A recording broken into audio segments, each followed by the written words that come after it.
So the Argo. When Jason leaves the Olcus, he sets out aboard the Argo, which is this massive ship that was constructed in his honor. First he goes to Delphi to get a prophecy from the Oracle, and then sort of the world opens up. You can travel to a number of different islands, whatever order you like, and gather to you Argonauts from around the world. And that'll include sort of this all-star cast of characters from Greek mythology, sort of the X-Men, if you will, of Greek mythology, guys like Achilles and Hercules and Pan and Daedalus and Perseus, all these people that if you're a fan of Greek mythology, you'll no doubt recognize.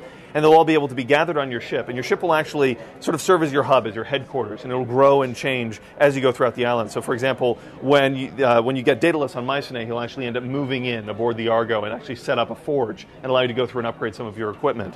We'll notice we got Jason's equipment room down here. Rather than just having a menu with a list of items, we've actually turned Jason's equipment room into sort of a trophy room. You get to see all the different pieces of equipment that Jason can go through and get over the course of the game. And again, all these pieces have stories associated with them. So this will be a cool way of reminiscing about all the cool things that you've done. It's important to note that every single one of these individual weapons isn't just sort of, a +1 spear or a +2 spear and a +3 spear. There's a choice that the player is going to be able to make in order to determine exactly what spear best suits their play style. So, for example, that spear in the far corner with the sort of the 3 different points on the far end, that spear is all about puncturing through armor. So that offsets one of the weaknesses of the spear, that it'll normally deflect away if you hit someone's shield. Whereas the spear on the other end is more of a javelin, so you'll be able to hurl it from further away, and occasionally it'll detonate on impact and sort of Athena style create this knockback effect. So these all reflect the different behaviors that the player might want to go through as they're going through and playing through the game, rather than just sort of having it be +5% versus such and such, where you got better on paper, but you didn't actually get better in a way that's demonstrable within the game. We want to make sure the player's always seeing the cool things that they've just gotten and understand,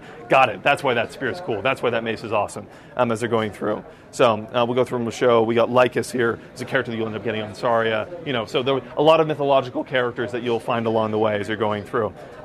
Jason's cabin up here is actually an interesting point. In his cabin, this is where Jason's going to start at the beginning of every single island.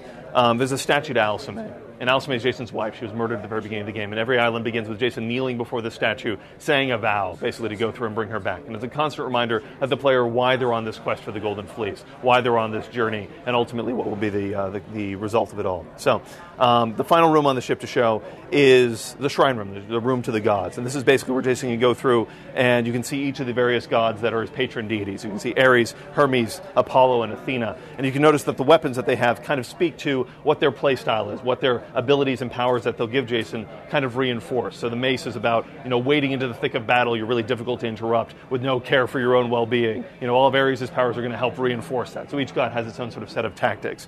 This is also where Jason can go through and dedicate deeds. Deeds are kind of like Xbox Live achievements that you get over the course of the game. So, for example, if you go through and you kill a beast, if you were to defeat Medusa, for example, which we won't have seen yet. So sorry, I'll take it back.